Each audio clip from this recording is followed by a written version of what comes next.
Good morning, mushrooms, ladies and gentlemen, boys and girls, brothers, sisters, mothers, misters, and all my cousins out there around the world. Let's plug in, get this train to chug in. He was having a rally. As you remember, a rally is a meeting showing support for a person or a cause, also used as a verb to rally for, to, or behind something. He was holding a rally in Tulsa, Oklahoma, and it was a comeback rally because he was coming back. Now, did he ever go anywhere? No, of course he didn't go anywhere. However, this term is used especially when somebody is returning into the spotlight or starting to improve well again after a bad period. Maybe an athlete after an injury, then they come back and they start playing again. Or maybe a team was losing and then they started playing better and they came back to win the match. And so this was supposed to be a comeback rally, but it flopped. And to flop, in this case, just means to fail miserably. To flop, literally, if we're looking at the word, it's like how to sit down in a sudden and dramatic fashion, usually due to exhaustion because you're super tired. And so you get home after a hard day at work and you flop down on the couch or flop down on the bed. It's almost like you're just collapsing. Or if you've got a swimming pool and you go to dive into the water, but you just land smack on your stomach and it makes that loud sound and it hurts like it hurts a lot. We call that a belly flop because it's like you just collapsed onto the water. There's a debut of a new play on Broadway and it got very bad reviews or nobody came. It was a flop. It flopped. The president took off for Tulsa. To take off means to leave. Much like an airplane takes off, we can take off for a destination. And he wanted to convince he was convinced that large swaths of his supporters would be waiting for him. A swath, technically, this is kind of a strange usage, but a swath is a large area of land, a large piece of land. And so saying a large swath is a little bit redundant. And technically, it should be used for area, property, or land, not people. But also here, we could extrapolate that into figurative fashion, meaning his supporters from all different locations, all different styles, shapes, colors, sizes, etc. Although we know that the vast majority of his followers come in one color and one shape, kind of round. Okay, and either way, just a normal phrase and a co-location. It didn't go according to plan. Yeah, he thought there'd be a large turnout. Many people would come to the rally. However, it was at like 1/3 capacity, and a lot of people didn't go. Oh, shed a tear. Calls Trump naive and dangerous. Naive can be used in a good or bad way, and it just means uninformed due to a lack of knowledge or lack of experience. If we talk about a child being naive, obviously it's because of lack of life experience in the world. But if you're referring to an adult as naive, it means that they're uninformed or underinformed or just ignorant of the facts. And if you're naive, because of that lack of experience, you're also gullible, very willing to believe what other people tell you, much like you've seen with him and Kim Jong-un and Vladimir Putin and Xi Jinping. But yeah, all right, moving on. It's changing to affect people more in their 20s and 30s, whereas previously it was mostly older people. And so its target market is apparently changing. And so you youngins out there, beware. Blueprint for Hong Kong security law. Remember, we've had it on the show before. A blueprint is a very exact plan. However, it's just an initial plan, much like the architectural drawings used then to build a building. They're very detailed, they're very exact. They're not blue anymore. However, in the past, before photocopying machines existed, the architects used a special chemical compound that they could put on the paper and it would transfer it to another paper. However, that chemical would then leave the paper with a bluish sort of color, which is why they started being called blueprints. Ta-da! Here's one that doesn't make the news very often. Belarus! And the Belarus strongman. They're not just talking about some guy who can lift a lot of weight or anything like that. When we're talking about a strongman or strongmen, it's usually in reference to some sort of dictator. And it doesn't have to be a dictator, but it could be dictatorial or dictator-like sort of person. Say example from like Orban in Hungary. VP, our boy Vladdy, Putin wanted a grand reopening. He's likely to be frustrated. Now, everybody knows this feeling. Most people know the word, but yeah, it's annoyed and impatient because something is holding you up from achieving or doing something that you want to do. And so you're just, why doesn't it work? I was pretty frustrated last night trying to set up the studio and there was no Ethernet, but hey, get a little bit of rest, wake up with the sunrise, it's a fresh day, a fresh start, and so not so frustrated because this temporary studio has worked out okay. A rapper has been charged with second-degree murder. Ooh, nice reduced passive there. Sorry for the victim. And who knows? We don't know if he's guilty yet, but they have filed charges against him. And I don't know if he's in custody or technically has been arrested, or maybe he's out on bail. There's just a whole bunch of recycled vocabulary for those of you out there who are regular watchers. Either way, to vow to do something, much like we can promise to do something, we can swear to do something, like in court taking an oath to tell the truth, or then in this case of a not this case, but with vow, it's usually in weddings. I promise to until death do us part, etc. So yeah, it's like promise, but next level promise, up there like with swear. Fiji, an amazing place, I recommend it. Due to the lack of tourism upon which their economy is dependent, they're offering incentives and planning to create a post-COVID bubble. And just like the famous tulip bubble of back in the days of yore in Holland, or the real estate bubble or the dot-com bubble, is talking about economic activity and increasing and expanding very quickly, but it's also quite fragile. It implies it is quite fragile because bubbles often pop, and then whatever activity it was, be it the stock market or whatever, will crash. And so always beware of bubbles, even in the bath.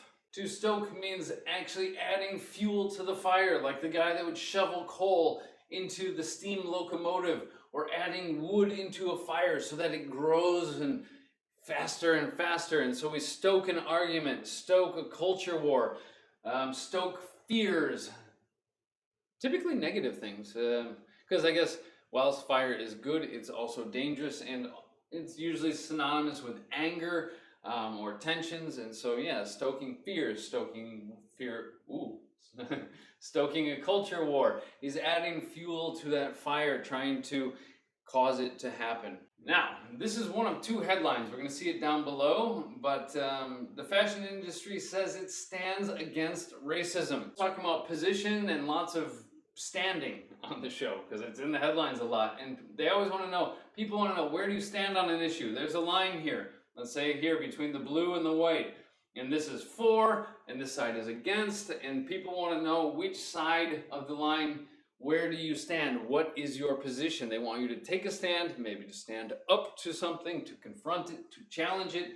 And so it says it stands against racism, but critics aren't buying their argument. They aren't buying what they're selling. Not the clothes, but the fact that they say that they're against racism, even though they hire predominantly just skinny white chicks. If somebody doesn't buy it, or doesn't buy what you're selling, buy what you're saying, it means they really don't believe what you're saying. Yeah? Cool. Totally stoked, bro. It sounds like surfer sort of slang from like Point Break. Yes, China is trying to take over these key industries, and therefore it'd be a takeover. Phrasal verb as a noun. Ba-da! Make themselves not so reliant upon China and Chinese technologies. Actually, and our friend that helped us move in this weekend, he's a postdoc researcher for a university here, designing supercomputer hardware. And so he's actually working on a project for the EU, designing new microchips or transistors or resistors or something along those lines. I don't know. But in order,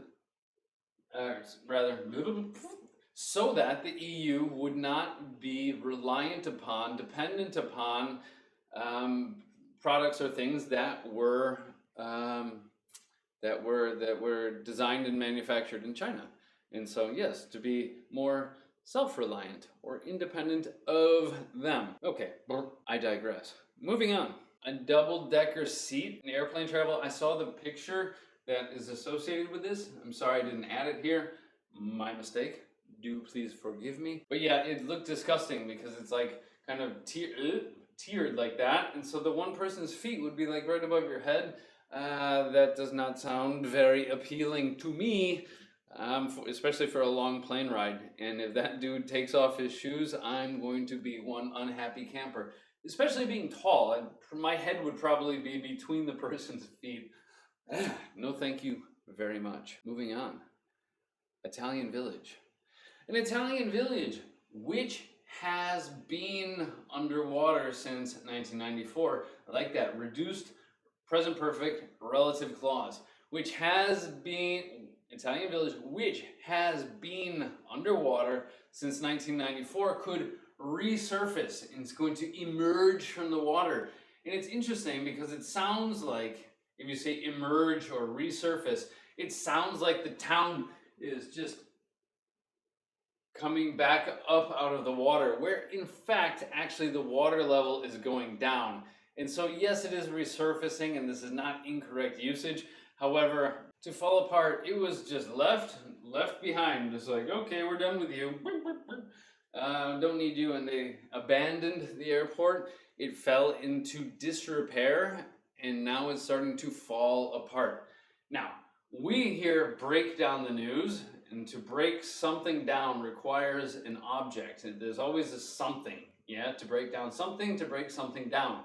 But fall apart does not take an object here, it just things fall apart. It's an intransitive phrasal verb, yeah? And so, yes, it is now dilapidated. Pieces are crumbling and falling off of it. It has fallen into disrepair. And that's apparently news for some reason. If you say something is a moot point, it means that it's not worth discussing at this point in time because there's not enough information about it to arrive at a relevant conclusion. Like in a car, you just turn around and go the opposite direction. So to completely change his stance or position on the idea of free lunches, but here, we've had it before, an abrupt U-turn means just sudden and unexpected. Dress code. A code is basically a rule. Yeah? Ta-da! And so it's rules about how you dress or how they dress. And the conflicts are unfolding. Just like a piece of... we've had it before. Well, here we go. Internet contract. And yeah, we don't know actually what's inside this contract. And so as the situation unfolds, we can see what happens. As it progresses, as it happens, conflicts unfold, the situation unfolds, the mystery unfolds, and reveals the secrets within. Witnesses are often called to testify in court and to give their testimony, to testify that they witnessed something, and to give their account of the story. And you've got the COVID problem here, but there are other underlying problems. And so when we're talking about underlying problems, it means not the one that's obvious and that's in our face, but the ones below it. And if it's below it, often that is the root to something else, to the current problem. And so when we're talking about tackling racism, well, a lot of the racism happens because of socioeconomic and educational disadvantages, and then fosters the stereotypes, which then causes racism. And so there's always different layers and underlying problems. I'm losing steam here, guys. Perry Mason, the old detective series from television. It's getting a makeover. It's getting a new look on HBO, and it's gonna be a gritty new look. And that sounds cool. Grit technically is like sand and dirt and stuff like that. And so if you have like grit in the gears of your bike or your car, that's going to not, it's not going to work so well.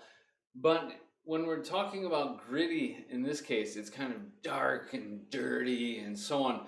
Like there was the old Batman TV show from like the 60s, where it's like a bunch of guys in tights running around, pow, boff, zam, and it was all kind of happy, tra-la-la. And then it came along to the modern incarnation of Batman, even back to the one with Michael Keaton, but then especially The Dark Knight. Yeah, it was a much grittier, dark and grimy and dirty and dangerous sort of reinterpretation of it. Big news day today, first day back, Monday the 22nd of June. Good to be back. Nice to see you all. I hope you have a beautiful start to your week for English Otherwise. That was breaking down the news. Thanks to everybody for the likes and subscribes and the follows and everything else. It's great to see you. It really helps. Please do pass this along to a friend, and don't forget to hit the other little notification icons and all of that to keep abreast of everything going on. Stuff will be going back up on YouTube, getting this ball rolling again now that we're settled in after the move. Things will be on YouTube, things will be on Facebook. We're going to keep spreading it around and help us out. Share the love, spread the love. That's it for today. Have a beautiful day, and if I don't see you sooner, 8 a.m. tomorrow, as usual. Bye-bye. Yes, stop the stream.